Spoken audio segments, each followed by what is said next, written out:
మర్నాడు మిట్ట మధ్యాహ్నం వేళకు అగ్నిపాలుడు మౌనుకోట చేరాడు. అక్కడ పట్టణ పరిపాలనాధికారి ఆజ్ఞ ప్రకారం అగ్నిపాలుణ్ణి ధర్మనందుడు కారాగారాధిపతికి అప్పజెప్పాడు. అగ్నిపాలుణ్ణి కారాగారాధిపతికి అప్పజెప్పే ముందు ధర్మనందుడు అతడికి ధైర్యం కలిగించే కొన్ని వార్తలు చెప్పాడు. అందులో ముఖ్యమైంది నవభోజ మహారాజు మౌనుకోటకు బయలుదేరొస్తున్న సంగతి. ఆయన తన ప్రబల శత్రువైన కాలభోజుడిని స్వయంగా విచారించి శిక్షించాలని చంద్రగిరి నగరం నుంచి బయలుదేరాడు. ఏ నిమిషంలోనైనా మౌనుకోట చేరవచ్చు. రెండో వార్త మోహను గురించి. అతడు 2 రోజుల క్రితం వరకు మౌనుకోటలోనే ఉండి తన యజమాని కోసం వారిని వీరిని విచారిస్తున్నాడు. ప్రస్తుతం అతడు మౌనుకోటలో లేకపోయినా నగరం నుంచి ఎంతో దూరం వెళ్ళుండడు. అతన్ని వెతికి పట్టుకుని మౌనుకోటకు తీసుకొచ్చేందుకు ధర్మనందుడు 6 సైనికులను నియోగించాడు. ఈ సమాచారం అగ్నిపోలుడికి చాలా ఉత్సాహం కలిగించింది.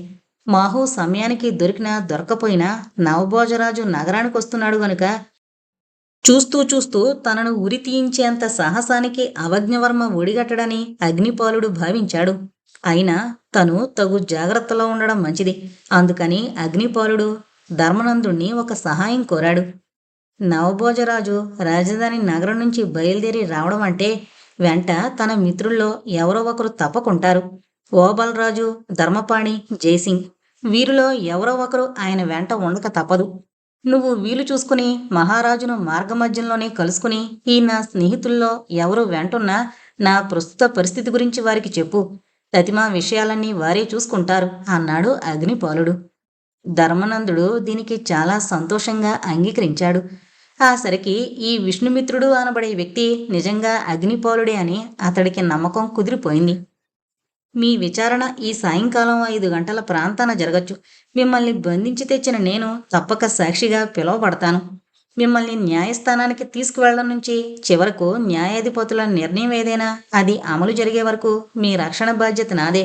కనుక నా సాక్ష్యం పని పూర్తయిన తర్వాత బయలుదేరి వెళతాను.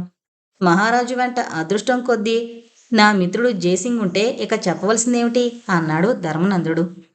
అతడు ఊహించినట్టే సరిగ్గా 5 గంటల వేళ అగ్నిపాలుడు న్యాయాధిపతుల ముందు నిలబెట్టబడ్డాడు. న్యాయాధిపతులు ముగ్గురు వారికి వెనకగా ఉన్న ఒక ఉన్నతాసనం మీద అవజ్ఞవర్మ కూర్చునున్నాడు. అగ్నిపాలుడు న్యాయస్థానంలో ప్రవేశించడం అతడు చూసి కూడా చూడనట్టే నటించాడు. విచారణ ప్రారంభమైంది. న్యాయమూర్తుల అనుమతి కాగానే ఒక న్యాయస్థాన ఉద్యోగి కొన్ని పత్రాలు చేతి తీసుకుని చకచక చదువుకుపోతున్నాడు. వాటి సారాంశం ఇది. విష్ణుమిత్రుడనే క్షత్రియుడు నవభోజరాజుకు వ్యతిరేకంగా కత్తి కట్టాడు. అతడు కాలభోజుడనబడే ఒకానొక ప్రబల రాజద్రోహికి అండగా ఉంటూ కూర్మశైలం దగ్గర హనుమప్ప నాయకుడి ఆధ్వర్యాన ఉన్న నవభోజరాజు సేనలతో యుద్ధానికి తలపడ్డాడు. ఆ యుద్ధంలో అతడికి ప్రమాదకరమైన గాయాలు తగిలాయి. అయినా అతడు యుద్ధరంగం నుంచి తప్పించుకుని పారిపోయి మల్లూరు సంస్థానాధీశుడైన ప్రసేనుడి ఎంట అతిథిగా ఉంటున్నాడు. కొన్ని రోజులు గడిచిన తర్వాత ఈ విష్ణుమిత్రుడనే రాజద్రోహి అక్కడ ఉంటున్నట్టు వేగులకు వర్తమానం తెలిసింది. విచారించగా ఆ ప్రసేనుడికి విష్ణుమిత్రుడి గురించి ఏమీ తెలియదని, కేవలం ధర్మబుద్ధితో మాత్రమే అతడికి ఆశ్రయం ఇచ్చాడని బయటపడింది. ఆ వెంటనే అతన్ని బంధించడానికి ఆజ్ఞ కాగా ధర్మనందుడనే సైనిక నాయకుడు అతన్ని ప్రసేనుడి ఎంట పట్టుకుని మౌనుకోటకు తరలించుకునొచ్చాడు.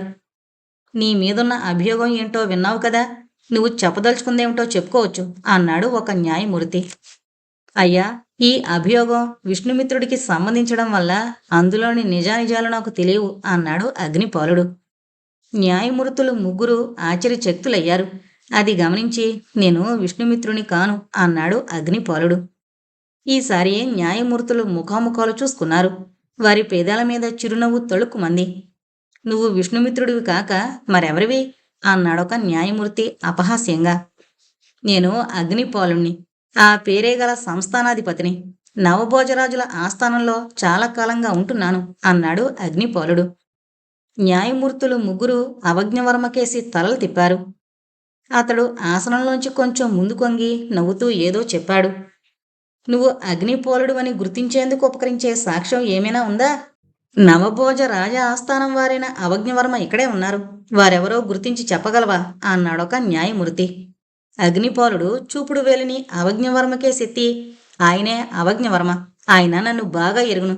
నేను అగ్నిపాలుని అవునో కాదో తమరే ప్రశ్నించి చూడండి అన్నాడు. ఒక న్యాయమూర్తి పక్కకు తిరిగి అవజ్ఞవర్మను ఏదో ప్రశ్నించాడు. ఆ వెంటనే అవజ్ఞవర్మ ముఖం కందగడ్డలా చేసుకుని నిలబడుతూ, ఈ అహంకారి లేక ఉన్మాదిమో తను అగ్నిపోలుండని చెప్పుకోవడం మొత్తం ఈ న్యాయస్థానాన్నే అవమానించడం, ధిక్కరించడము అని భావిస్తున్నాను. లోగడ తను విష్ణుమిత్రుండని అందరితోనూ బహిరంగంగా చెప్పుకున్నాడు. పోతే ఇక్కడికి బంధితుడుగా వచ్చిన తర్వాత అగ్నిపోలుడనే రాజాశ్రితుడు ఈ ప్రాంతాలు ఎక్కడో మరణించినట్టు వినుంటాడు. అదే అవకాశంగా తీసుకుని రాజద్రోహానికి ఉరి తప్పదు గనుక దాన్నుంచి ప్రాణం కాపాడుకునేందుకు ఆ అగ్నిపోలుడి నామం తనదిగా చేసుకోదలుస్తున్నాడు. ఇతడిని బంధించి ఇక్కడకు తెచ్చిన ధర్మనందుణ్ణి పిలిపిస్తే అతడికి ప్రసేనుడేంట ఇతడు తన పేరు విష్ణుమిత్రుడని చెప్పాడో లేదో తెలిసిపోతుంది. విష్ణుమిత్రుడనే రాజద్రోహిని బంధించి తెమ్మనే కదా ఆ ధర్మనందుడికి ఇవ్వబడిన ఆజ్ఞ.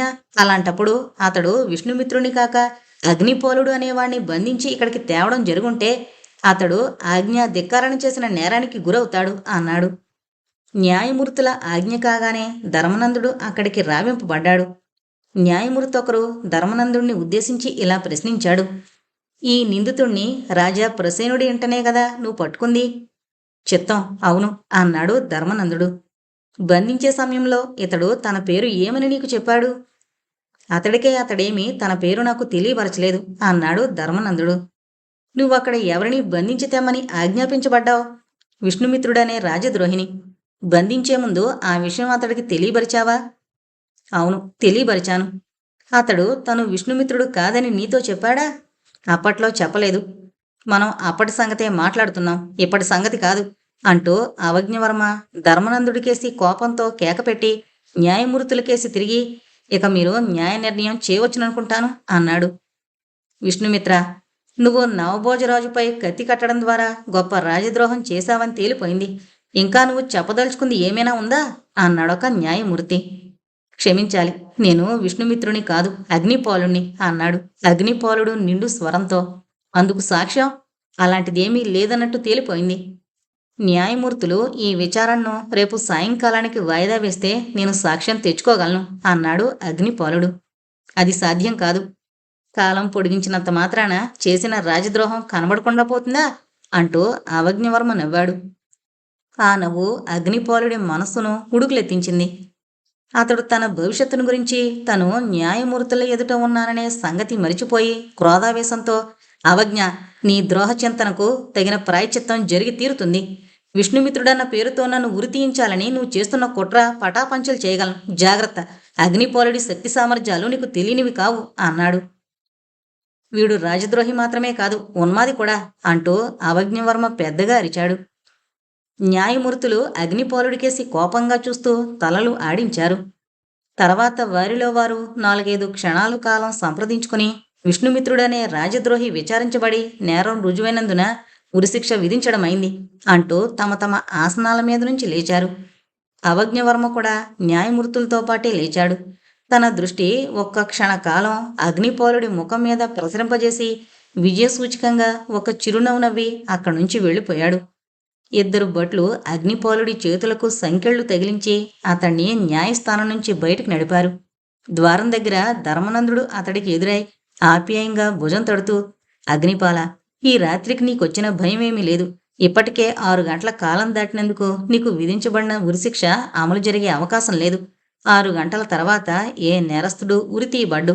నేను నవభోజ మహారాజు ఏ ప్రాంతాలుంది తెలుసుకుని ఆయన పరివారంలో ఉండే నీ మిత్రులతో అన్ని సంగతులు చెప్పి తెల్లవారి లోపల సహాయం అందేలా చూస్తాను అన్నాడు. ధర్మనంద, నీ రుణం ఏనాటికి తీర్చజాలంది అన్నాడు అగ్నిపోలుడు. భటులు అగ్నిపోలుణ్ణి తిరిగి చీకటి కొట్లో పెట్టి బయట తాళం బిగించారు. అతడు నిస్త్రాణతో నిరాశతో గోడకు చేరగలబడ్డాడు. బయట సూర్యాస్తమయం అవుతోంది. పక్క చెరసాలల్లో బంధించబడిన మరికొందరు చేసే రణగొణ ధ్వని, మధ్య మధ్య ఏడుపులు కేకలు అగ్నిపోలుని చికాకు పరుస్తున్నాయి. ఉన్నట్టుండి హఠాత్తుగా అగ్నిపోలుడున్న చీకటి కొట్టు ముందు కాగడా వెలుగు ప్రసరించింది. అగ్నిపోలుడు గోడ పక్క నుంచి లేచి ఇనప కటకటాల దగ్గరకు బయలుదేరాడు.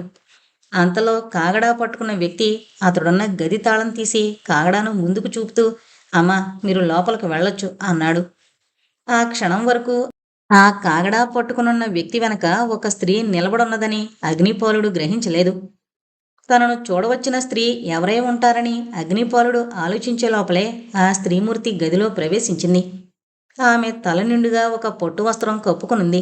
లోపలికొస్తూనే దాన్ని తొలగించేసరికి అగ్నిపాలుడు ఆమెను గుర్తించగలిగాడు. ఆ వచ్చినది ఒకళమాల. ఆమె రూపుదాల్చిన శోకదేవతలా ఉంది. తల వెంట్రుకలు చెల్లాచెదురుగా ముఖం మీద పడున్నాయి. దుఃఖభారంతో ఆమె నేత్రాలు ఎర్రనే ఉన్నాయి. నువ్వా వకుళా అంటూ అగ్నిపాలుడు ఆమెకేసి సంభ్రమాచర్యాలతో చూశాడు.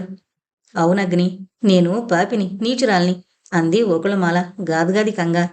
అగ్నిపాలుడు ఆమె దీనస్థితి చూసి కంపించిపోతూ ఒకడుగు ముందుకు వేసి ఆమెను తన చేతుల్లోకి తీసుకున్నాడు. ఏం జరిగింది వకుళా, ఈ రూపమేమిటి అన్నాడు. నన్ను తాకకగ్ని, నన్ను వదులు, నేను పాపిని, పిశాచాన్ని అంటూ వకుళమాల అగ్నిపాలుడి పొట్టు నుంచి విడిపించుకో చూసింది. కాని అగ్నిపాలుడు ఆమెను మరింత దగ్గరగా లాక్కుని చిక్కుపడిన తల వెంట్రుకలను వేళ్లతో సరిచేస్తూ, వకుళా, నీ ఈ దుస్థితికి కారణమేంటో తెలియడం లేదు. ఇంత దుఃఖానికి మూలమేమిటి అన్నాడు జాలిగా. నా ద్రోహం సంగతి నీకు తెలీదా అగ్ని అన్నదామె. ద్రోహమా అంటూ అగ్నిపాలుడు ఆశ్చర్యపడ్డాడు. మరుక్షణంలోనే అతడికి వకుళమాల చెప్పదలిచిందేమిటో అర్థమైపోయింది. తను సైనికుల చేతుల్లో బందీ కావడానికి కారణం బేతాళవర్మ తను ఆశ్రయం పొందిన చోటును గురించి నవభోజ సైనికులకు చెప్పడం అయి ఉంటుందని అంతవరకు అగ్నిపాలుడు నమ్మాడు. కాని వకుళమాలను గురించి కూడా కొంత అనుమానం ఉన్నా అతడి హృదయం ఆమె అంత పనిచేస్తుందని నమ్మేందుకు అంగీకరించలేదు. అంతా దైవాధీనం వకుళా, ఇప్పుడు విచారించి లాభం లేదు. ఇందులో నేను చేసిన తప్పు కొంత లేకపోలేదు అన్నాడు అగ్నిపాలుడు. వకుళమాల దుఃఖాన్ని దిగమింగుతూ, విజయరాజు ఇంట్లో మణిమంతుణ్ణి, విష్ణుమిత్రుణ్ణి, లలితాంగిని కలుసుకున్నాను. వాళ్ల ద్వారా నిన్ను గురించి నిజం తెలుసుకున్నాను. నీ ప్రేమను శంకించి నిన్ను నవభోజుడి సైనికులకు పట్టించిన పాపిని నేనే. అయినా అగ్ని, ఎంతకాలం నన్ను ప్రేమించి కూడా నీ నిజనామం నా దగ్గర ఎందుకు దాచావు అంది. అందుకు ప్రబల కారణమే ఉన్నది వకుళా. ఇప్పటికీ నేను నీ నుంచి దాస్తోన్న ముఖ్య విషయం ఒకటుంది. నేను ఈ చీకటి కొట్టు నుంచి బయటపడగలిగినాడు ముందుగా చక్కబరుచుకోవలసిన పనులు కొన్నున్నాయి. ఆ తర్వాత మాత్రమే నేను నీ దగ్గరకొచ్చి నీ ప్రేమ భిక్ష అర్థించగలను అన్నాడు అగ్నిపాలుడు. ఆ ముఖ్య విషయం ఏమిటో ఇప్పుడైనా నాకు చెప్పకూడదా అగ్ని అంది వకుళమాల కన్నీళ్లతో. వకుళా, ఈ విషయమై నన్ను ఒత్తిడి చేయకు. నేను చంద్రగిరి నగరాన్ని ఏ కారణం వల్ల వదిలి నీ ఇంటికొచ్చానో ఆ కారణం యొక్క నిజస్వరూపం నీకు తెలిస్తే ఈ క్షణాన కూడా నీ ప్రేమ ద్వేషంగా మారే అవకాశం ఉంది కనుక ప్రస్తుతానికి నన్ను క్షమించు అన్నాడు అగ్నిపాలుడు. సరే, ఆ సంగతి ప్రస్తుతానికి మరిచిపోదాం. నువ్వు ఈ ఉరిశిక్ష నుంచి ఎలా బయటపడగలవు? రేపు ఉదయం 10 గంటలకు నువ్వు ఉరి తీయబడగలవని అందరూ అనుకుంటున్నారు. నిన్ను అగ్నిపాలుడని గుర్తించి సాక్ష్యం చెప్పగల వారెవరూ ఈ పట్టణంలో లేరా అంది వకుళమాల. ఒకే ఒకడున్నాడు, కాని వాడు నా నాశనం కోరుతున్నాడు. వాడి వల్లనే నేను ఈ పద్మవ్యూహంలో చిక్కుకోవడం జరిగింది అన్నాడు అగ్నిపాలుడు. ఎవరా నీచుడు అంది వకుళమాల తీవ్ర స్వరంతో. అవజ్ఞవర్మ అని అగ్నిపాలుడు తన తొందరపాటుకు నాలుగు కొరుక్కున్నాడు. వకుళమాల భయంగా అగ్నిపాలుడి కళ్ళల్లోకి చూసి, అతడు నవభోజుడి ఆస్థానంలో వాడే కదా అగ్ని, నీ మీదెంత క్రోధం ఎందుకున్నాడు అంది. అతడు ఏనాడు నాకు మిత్రుడు కాదు. అతడు మొదట్నుంచి నా మీద విరోధభావమే కనబరుస్తున్నాడు. కాని అప్పట్లో అతడు నన్నేమీ చేయలేకపోయాడు. ఈనాడు అతడు ఈ మానుకోటలో నవభోజరాజు ప్రతినిధిగా సర్వశక్తిమంతుడు. అందువల్లనే అతడి చేతిలో నేను నిస్సహాయంగా చిక్కిపోయాను అన్నాడు అగ్నిపాలుడు. అగ్ని, ఆ అవజ్ఞవర్మ అతిథిగా మా ఇంట కొన్ని దినాలున్న సంగతి నీకు తెలుసు కదా అంది వకుళమాల. తెలుసు అన్నాడు అగ్నిపాలుడు అయిష్టంగా. ఇప్పుడు నేను అతడి సహాయం కోరితే?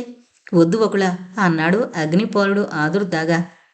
వకుళమాల కొద్దిసేపు ఆలోచిస్తూ తల వంచుకుని ఊరుకుని, నీకు ఉరిశిక్ష తప్పకపోతే ఆ పాపభారం నేను బతికినన్నాళ్ళు మోయవలసి వస్తుంది అంది. అగ్నిపాలుడు జవాబు చెప్పలేదు. నాలోని దౌర్బల్యం, ద్వేషం కారణంగా నాకీనాడు ఈ విషాద మరణం ఎదురవుతోంది. అగ్ని, నిన్ని ఇక్కట్లలోకి ఈడ్చింది నేనే. చేతనైతే నిన్ను కాపాడవలసిన బాధ్యత కూడా నా మీదే ఉంది అన్నదామె మళ్ళీ. నువ్వేమీ ఆదుర్దా పడనవసరం లేదు వకుళ. నవభోజరాజు ఇక్కడికి వస్తున్నారు. ఆయనను కలుసుకుని నా ప్రస్తుత స్థితి గురించి చెప్పేందుకు ఒకరిని పంపాను. నా సేవకుల కోసం 5-6 సైనికులు ఈ ప్రాంతాలన్నీ గాలిస్తున్నారు. తెల్లవారి లోపల వీరిలో ఒకరి నుంచైనా నాకు సహాయం వస్తుంది అన్నాడు అగ్నిపాలుడు. ఈ మాటలు వకుళమాల హృదయంలో ఆశారేఖలను రేకెత్తించలేకపోయాయి. అగ్ని, ఇక నేను వెళ్ళొస్తాను. తెల్లవారక ముందే మళ్ళీ వచ్చి నిన్ను కలుసుకుంటాను. దైవకృప వల్ల నువ్వు తప్పక ఈ ప్రమాదం నుంచి సురక్షితంగా బయటపడగలవు అంటూ అతడి చేతుల నుంచి విడిపడింది. అగ్నిపాలుడు ఏమీ జవాబివ్వలేదు. గది నుంచి బయటకు వెళుతోన్న తన ప్రేమమూర్తి కేసి చూస్తూ, ఇది నా ప్రేమ దేవతతో తుది సమావేశం కాదు కదా అనుకున్నాడు. మానుకోట పట్టణంలోని ఒకానొక పెద్ద భవనంలో రాజోచితంగా ఏర్పాటు చేయబడిన విడిదిలో ఉన్న అవజ్ఞవర్మకు వకుళమాల అనే క్షత్రియాంగన తనను చూడవచ్చిందని సేవకుడు చెప్పగానే ఎక్కడలేని ఆశ్చర్యమూ కలిగింది. ఈ వకుళమాల ఇంత రాత్రివేళ తనను ఎందుకు చూడగోరుతుంది అన్న ప్రశ్న అవజ్ఞవర్మను ఒక్క క్షణకాలం బాధించింది. కాని వెంటనే అతడు ఆమె రాకకు కారణం ఊహించుకోగలిగాడు. నేను భయపడిందంతా జరిగింది. ఈ అగ్నిపాలుడు తన ప్రయత్నంలో సఫలుడయ్యాడు. అవురా అనుకుని ఆశ్చర్యపోయాడు అవజ్ఞవర్మ. ఆ వెంటనే అతడి హృదయం ద్వేషంతో పొగలు కక్కింది. ఆమెను ప్రవేశపెట్టు. మీరెవరూ ఈ గది ఛాయలను ఉండవలసిన అవసరం లేదు అన్నాడు అవజ్ఞవర్మ తన సేవకుడితో. వకుళమాల అడుగులో అడుగు వేసుకుంటూ భయవిహ్వలైన దానిలా నలువైపులకు చూస్తూ గదిలో ప్రవేశించింది. అవజ్ఞవర్మ పేదాల మీద చిరునవ్వు తెచ్చిపెట్టుకుంటూ, ఇది నాకు చాలా గౌరవకారణము గర్వకారణము కూడా. మల్లూరు మండలాధీశుని ఏకైక పుత్రికారత్నం ఈ విధంగా నన్ను ఆదరించగలదని కలలో కూడా భావించి ఉండలేదు అంటూ వకుళమాలకు పొట్టుమెత్తలు పరిచిన ఒక ఆసనం చూపించాడు. వకుళమాల అవజ్ఞవర్మ మాటల్లోని హేళనాభావాన్ని గుర్తించింది. ఆమె హృదయం భొగ్గుమంది. కాని తను ఆ సమయంలో తన కోపాన్ని బయటపెట్టడం అంటే అగ్నిపాలుడి మరణాన్ని కోరుకోవడమే అవుతుందని ఆమె భయపడింది.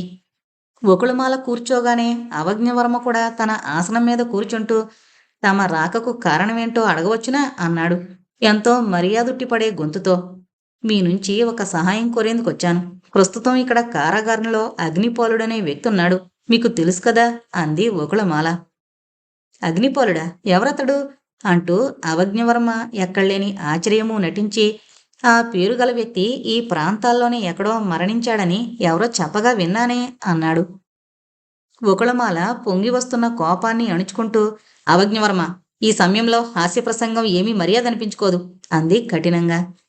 క్షమించాలి అంటూ అవజ్ఞవర్మ వకుళమాల ముఖంలోకి సూటిగా చూసి, ఈ సాయంత్రం జరిగిన న్యాయ విచారణలో విష్ణుమిత్రుడనబడే ఒకానొక రాజద్రోహి తను అగ్నిపాలునని న్యాయమూర్తులతో వాదించడం విన్నాను. బహుశా నువ్వు మాట్లాడేది అతన్ని గురించి అయి ఉంటుందేమో అన్నాడు. అతడు రాజద్రోహి విష్ణుమిత్రుడు కాదు. అతడు అగ్నిపాలుడని, నవభోజరాజుకు ఆప్తమిత్రుడని నీకు తెలియంది కాదు అంది వకుళమాల. సరే, వాదం కోసమో లేక మన సంభాషణ సాగేందుకో అతన్ని అగ్నిపాలుడే అనుకుందాం. తర్వాత అన్నాడు అవజ్ఞవర్మ కనుబొమ్మలు చిట్లిస్తూ. అతడు రాజద్రోహి విష్ణుమిత్రుడు కాదు కనుక ఆయన విడుదల కోరుతున్నాను అంది వకుళమాల. న్యాయమూర్తులు అతన్ని విచారించి నేరస్తుడని రుజువైన తర్వాత ఉరిశిక్ష విధించారు. ఆ తీర్పును నేనెలా మార్చగలను అన్నాడు అవజ్ఞవర్మ.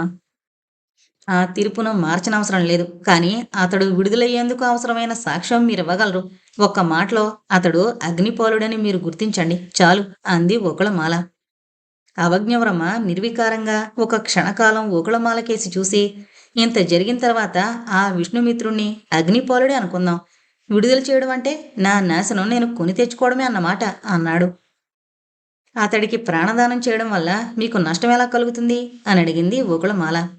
వకుళ, ఇంతకు ఈ అగ్నిపాలుడి చావు బ్రతుకుల గురించి నీకెంత బాధ ఎందుకు? అందుకు కారణం చెప్పగలిగితే. వకుళమాల అవజ్ఞవర్మ మాట పూర్తి చేయకముందే అందుకొని, ఆయన్ని నేను ప్రేమించాను అంది నిస్సంకోచంగా. అతడు నన్ను ప్రేమించాడు. ఎంత అమాయకత్వం అంటూ అవజ్ఞవర్మ జాలిపడుతున్నట్లు ముఖం పెట్టి, అగ్నిపాలుడు నిజంగా నిన్ను ప్రేమించున్నట్టయితే అతడికి నాకు మధ్య నడిచిన వ్యవహారకాండ గురించి తప్పక నీకు చెప్పే ఉంటాడు, అవునా అన్నాడు. వకుళమాల కనుబొమ్మలు ముడిచి అనుమానంగా అతడి కేసి చూసింది. అవజ్ఞవర్మ బిగ్గరగా నవ్వాడు. అగ్నిపాలుడు పందెంలో గెలిచాడన్నమాట అన్నాడతను హేళనగా. వకుళమాల నిశ్చేష్టురాలైంది. నిన్ను భారీగా తేగలనని అతడు 3 వారాల కిందట నాతో పందెం కట్టి చంద్రగిరి నగరాన్నించి బయలుదేరాడు. అగ్నిపాలుడికి అది సాధ్యం కాదేమోనని నేను భావించాను. ఎందువల్లనంటే క్షత్రియ కన్యల ఆత్మగౌరవాన్ని గురించి నాకు చాలా సదభిప్రాయం ఉంది.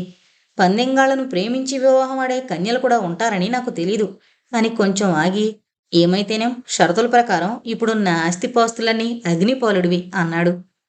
గోకులమాల నిలువెల్లా కంపించిపోయింది. మీరు చెప్పేది నిజమా? నిజంగా అతడు మీతో పందెం వేసి నన్ను భారీగా తెచ్చేందుకే మా ఇంటికి బయలుదేరొచ్చాడా? అన్నదామె. అవజ్ఞవర్మ వికటంగా నవ్వాడు. ఈ పందెం అతడి గృహంలోనే వేయడం జరిగింది. ఆ షరతులన్నీ పత్రాల మీదకి ఎక్కించబడినాయి కూడా. దానికి సాక్షులు కూడా ఉన్నారు. ఓబలరాజు, ధర్మపాణి, జయసింగ్. చాలు, ఇక చెప్పనవసరం లేదు అంటూ ఒకళమాల గట్టిగా చెవులు మూసుకుంది. అవజ్ఞవర్మ మందహాసం చేస్తూ, ఇప్పటికైనా ఆ అగ్నిపోలుడి నిజస్వరూపం ఏంటో అర్థం చేసుకున్నావా అన్నాడు. ఒకళమాల మాట్లాడలేదు. ఆమె హృదయంలో పరస్పర విరుద్ధ భావాలకు తీవ్ర సంఘర్షణ జరుగుతోంది. అమాయకంగా నీ కన్నెవల్పును ఒకానొక కుచితుడు, మోసకారి అయిన గోముఖ వ్యాఘ్రానికి అంకితం చేశావు. ఎంత హాస్యాస్పదమైన సంగతి అన్నాడు అవజ్ఞవర్మ ఆశ్చర్యపోతున్నట్టు. నిజమే, నేను మోసపోయాను అంది ఒకళమాల నిస్పృహతో. అలాంటి నీచుడికి ఉరికమ్మమే తగిన శిక్ష, అవునా అన్నాడు అవజ్ఞవర్మ. ఒకళమాల వెంటనే జవాబు ఇవ్వలేదు. అవజ్ఞవర్మ ఇంత చెప్పిన తర్వాత కూడా ఇంకా ఆమె నిర్మల హృదయంలో అగ్నిపోలుడికి స్థానం మిగిలిపోయింది. అగ్నిపాలుడు అవజ్ఞవర్మ ఆస్తిపాస్తుల కోసం పందెం గెలుచుకునేందుకు తన మీద ప్రేమ నటించాడా? లేక తనను చూసిన తర్వాత నిజంగానే అతడికి తనపై ప్రేమ కలిగిందా? అగ్నిపాలుడు ఎంత నీచుడు, మోస్కరి అయినా తన కారణంగా తన వల్ల ప్రాణాపాయ స్థితిలో పడ్డం జరిగింది. కనుక అతన్ని రక్షించవలసిన బాధ్యత తన మీద ఉన్నదని ఒకళమాల భావించింది. తను ఏ పరిస్థితుల్లోనూ ఎంత దుర్మార్గుడైన వ్యక్తి మరణానికి కారణం కాకూడదు. అవజ్ఞవర్మ తన వాడి చూపులతో ఒకళమాల ముఖభంగిమలను గమనిస్తూనే ఉన్నాడు. తన మాటల ప్రభావం ఆమె మీద పనిచేస్తుందని అతడికి తెలుస్తూనే ఉంది. అయినా ఆమె ఏ నిర్ణయానికి రాలేక కొట్టుమిట్టాడుతుందని భయపడ్డాడు. ఒకళ, నేను అబద్ధాలు చెబుతున్నానని భావించడం లేదు కదా అన్నాడు అవజ్ఞవర్మ. లేదన్నట్టు ఆమె తల ఊపింది. సరే, అలా అయితే ఇప్పుడేం చేయదలుచుకున్నావు అని ప్రశ్నించాడతను. ఏ దృష్టి నుంచి ఆలోచించినా అతడు విడుదల చేయబడ్డమే ఉత్తమ మార్గమని నాకు తోస్తోంది. కారణం, అతడు నవభోజ సైనికులకు చేజిక్కడానికి అవసరమైన సమాచారం ఇచ్చిన దాన్ని నేను కనుక అతడి చావుకు కారణమై ఆ పాపభారంతో బ్రతకలేను అంది ఒకళమాల. అతన్ని విడుదల చేస్తే పందెం షరతుల ప్రకారం కాకపోయినా ఈ సాయంత్రం న్యాయమూర్తుల ఎదుట జరిగిన విచార ధోరణి బట్టి నా మీద పగబూని నన్ను హతమారుస్తాడు అన్నాడు అవజ్ఞవర్మ కంపిత గాత్రంతో. అయితే మార్గాంతరమేమిటి అన్నదామె. అతన్ని ఉరికమ్మం ఎక్కనివ్వకులా అన్నాడతను. ఆ పాపం నేను మూటగట్టుకోలేను అంది ఒకళమాల గాదిగాదిక స్వరంతో. అవజ్ఞవర్మ ఓ క్షణంసేపు తల వంచుకుని ఊరుకుని తర్వాత తలెత్తి ఒకళమాల కళ్ళల్లోకి సూటిగా చూస్తూ, అయితే ఒక పరిష్కార మార్గం చెబుతాను అన్నాడు. ఒకళమాల కుతూహలంగా అతడి ముఖంలోకి చూసింది. అతన్ని విడుదల చేయిస్తాను కానీ అంటూ అవజ్ఞవర్మ ఆగాడు. చెప్పండి అంది ఒకళమాల ఉత్కంఠతో. అగ్నిపోలుడు విడుదల చేయబడిన మరుక్షణం బయలుదేరి ఈ చంద్రగిరి రాజ్య సరిహద్దులను దాటిపోవాలి. బ్రతికొండగా ఏనాడు ఈ రాజ్యంలో కాలు పెట్టకూడదు. అంతేకాక తను బ్రతికొన్నట్లు కూడా ఎవరికీ తెలియనివ్వకూడదు. ఈ షరతులకు అతడు అంగీకరిస్తే ప్రాణదానం అన్నాడు అవజ్ఞవర్మ. ఇందుకు అతడు అంగీకరించేలా నేను చేయగలను, కనీసం ప్రయత్నించగలను అంటూ ఒకళమాల ఆగి, అతడు ఈ షరతులకు అంగీకరించి దేశం వదిలి వెళ్ళిపోతే ఎంత బావుణ్ణు. అతడి చావుకు కారణమయ్యాననే బాధ, ఆ కల్మషాత్మతో చేయవలసిన పోరాటం నాకు తప్పుతుంది అంది. అయితే ప్రయత్నించు అన్నాడు అవజ్ఞవర్మ ఆశగా. ఒకళమాల లేచింది.